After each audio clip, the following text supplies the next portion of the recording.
Yes, welcome everybody to this walkthrough of the Kick Configurator by me, A-lusion. Presented to you by my company Loss of Audio, alongside a lot of samples and presets. I'm releasing a plugin called the Kick Configurator. So what is it? It is a Kontakt 5 and a newer plugin used to configure kicks. I've been producing kicks for a long time, and I thought it was about time to share you my knowledge, the way I layer my kicks with in terms of all the elements. And what I did for that is, like I said, I coded a plugin, and here it is, called the Kick Configurator. Nice looking blue, A-lusion style, Loss of Audio style. And yeah, this is a walkthrough video of me explaining what the fuzz is all about. Actually, what the fun is all about, because it's a fun plugin, but it's also a very useful plugin. It'll work with Kontakt 5 and up. It won't work with the Kontakt Player, so you gotta have the full version. But I'm sure a bit of producer has complete or whatever. So if not, sorry, you gotta have it, but it's worth it. So what do we see? Well, we see a kick configurator based on several layers. I'm going to get back to that in a bit.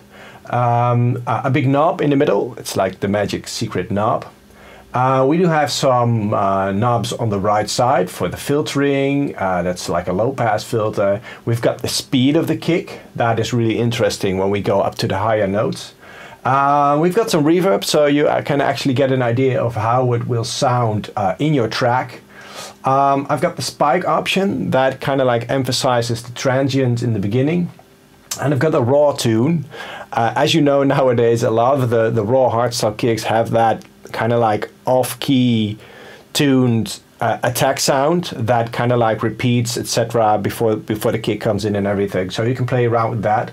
And on the bottom end we've got like a nice volume display, and over here at the keys you can see which keys I selected for this, but I'll explain a bit on that later on. First, let's start off with what is it actually? Well, it is a configurator is like a way to combine things together. Well, what do we configure? The end result is a nice hardstyle kick drum, and it's derived from like an attack sound, a tail, and possibly, if you like that, a raw attack sound.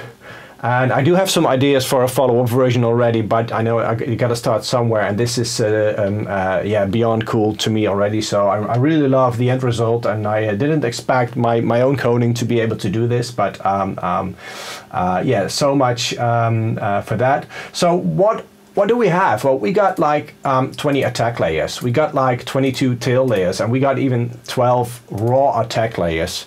All these layers have been edited, produced by me over the past 10-20 years. There are some old hardstyle attacks in there, some new ones, some raw attacks, some punchy attacks. We've got several types of kicks, like the melodic hardstyle kick drums, but we've also got some experimental ones, and even some like the drop kick type of sound, which goes really well with screeches and everything. Let's just play around. Let's select like a random attack. Let's select like a tail 6 is nice. And as you can hear, I can do the pitching inside Kontakt, and that's really powerful. So I can play around with the MIDI alongside my melody, and that really speeds up the process of getting new ideas and testing out new stuff for a track. And of course, even using this plugin as your main kick track. So let's start also by adding like a nice raw attack. I like number 11. And before we go to the effects section, to the other knobs, I think it's important to mention that I've enabled in the mapping the following notes, like a D sharp low to a E note high. So D sharp low is this one, E high is this one. But usually in hardstyle or any genre bass related, we have the lowest as E, and the highest is D sharp. So that fits like within the octave. And the reason for that is actually because if you go too low, you tend to lose a little bit of sub. And if you go too high, excuse me, and if you go too low, some of the audio systems around the world, they won't be able to play it, especially the systems with less bass amplification. It's always wise to make a choice of that, and my choice would be to have E as the lowest and D sharp as the highest, so that is nice. So let's just play around with some of the filters. I'm not going to add the raw tag, I'm going to do that later on, just so you understand the difference. So let's play at that F sharp. Oh, and that's another important thing to mention. You can also see the visual representation of which note you're playing. Obviously you know that by hitting the right key, but it's fun, it helps. And let's start with the filter.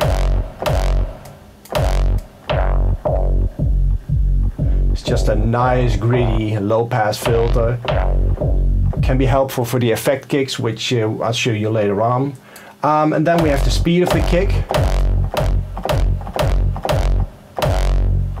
You can change the speed, and why would you change the speed of the kick? Well, the higher you go with the pitch key note, the more energetic it should sound. And sometimes when you have a really long tail sound, long distorted tail sound, it doesn't sound that energetic. It sounds like kind of fuzzy. So what you can do then is lower the kick tail, make the kick tail a little bit shorter. For a lot of the kick tails, I made sure that the low end is continuing, so there's not a lot low end behind the actual kick. Therefore, you will be able to speed it up a bit. Obviously not already to the end, but that's a fun part to actually do some attack design or something like this. And if you set it up all low, you get this nice growly long kick drum, especially nice for the lower kicks, for the lower notes. Obviously we have the reverb, as I said. I can increase the reverb, I can increase the size. That really makes a big impact kick possible. Let's turn it down a bit. I can change the spike. That's actually to emphasize the transient of the attack, so give it a little spike, as it says. And then we have the raw tune. And for the raw tune, let's again go to raw kick, raw attack 11.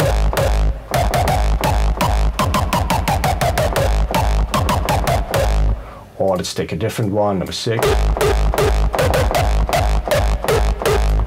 Like that. Yeah, and as you can see, there's this nice glowing knob in the middle. Well, what does it do? Let me just play a little loop that I've created, and this is just a random F sharp note, as you can see. And let me just loop it, let me just play it. And I'm just gonna have the music or the sound do everything, but I'm gonna twist the knob, and you'll see the color change and the sound. And when we're loud enough, an extra knob appears.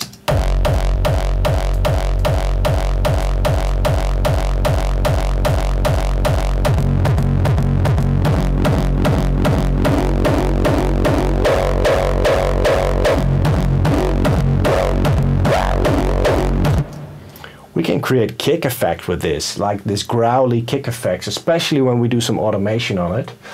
And so that's like the cool part. That's like the secret ingredient that kind of makes it more fun to play around with it. Yeah, who is this for? Well, obviously producers who just starting out and want to learn more about kicks and want to make don't want to use a sample. Obviously these are derived from samples because it's not like a kick generator, it's a kick configurator. But all of the layers together, if you blend them and configure them to that unique kick, it makes it possible for still getting your own kick sound. But what it really makes possible is that the samples used in this configurator, in this plugin, are actually stored on your hard drive. So as long as you make your own kick in, for instance, F sharp, or have your own layers, and you do it in F sharp, and you replace like one of the ones you might not like, then you can actually use that, your own kicks, in this configurator. And what the cool part about that is obviously that not only starting producers can use this, but also the professionals or the semi-professionals who have a lot of experience. They can use this to speed up their work process by simply loading up their own sounds in there and playing around with it, making kick effects, or even using the MIDI notes and playing their kicks with this plugin underneath their melodies. Like I said, because I mean, you can just play around. Or we have that really nice, let's go number 14, I think, and